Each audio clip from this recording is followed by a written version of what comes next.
scrape up money for food, rent, and school loans each month. My low-level job as an editorial assistant didn't pay much, so I had a part-time waitressing job. It seemed all I did was work. So much for moving here to experience all that New York had to offer. The rest of the day proceeded like the many before. I worked a double, first at the children's publishing house, dealing with the grunt work of spreadsheets and slush piles, and then at the diner near Broadway. At least I had my dinner half price that night. I thought it should have been free, but management didn't consult me on my preference. It wasn't until a few days later that everything changed. I had a voicemail from a lawyer with the Salem Supernatural Network. Her name was Lorna LaRue.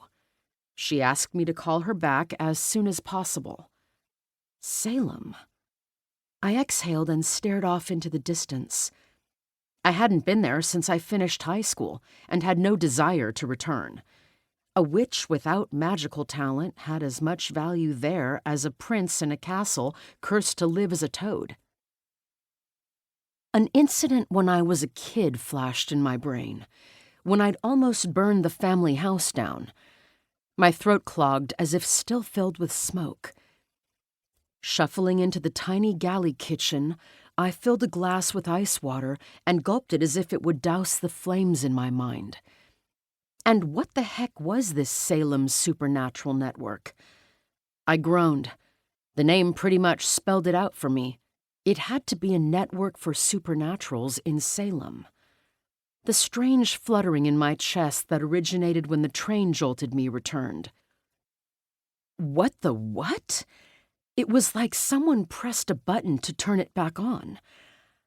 I snorted.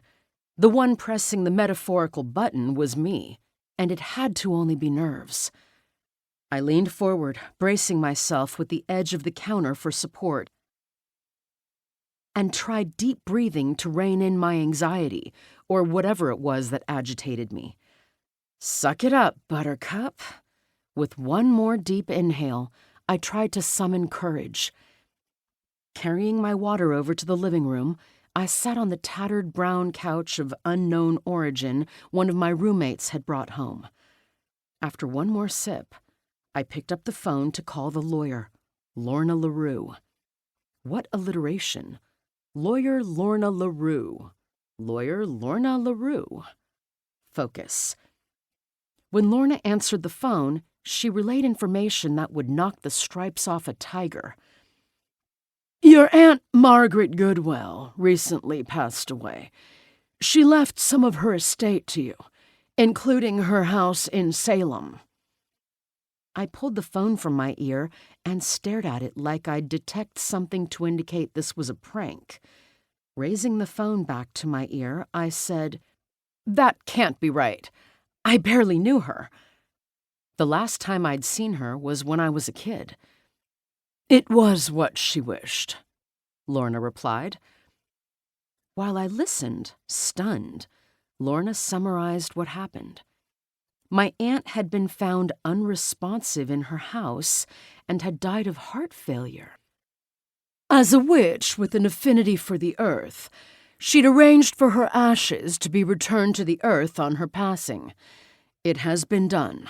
In addition to the house, she left you some money to help with the upkeep.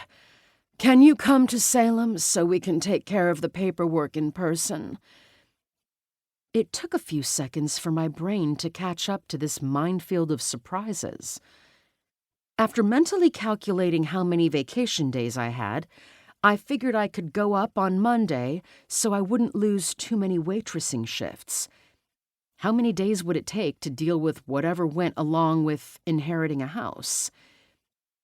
1 second, please. I need to pull out my planner. That was how I kept my life under control. Spicing up my schedule and to-do lists with fun stickers.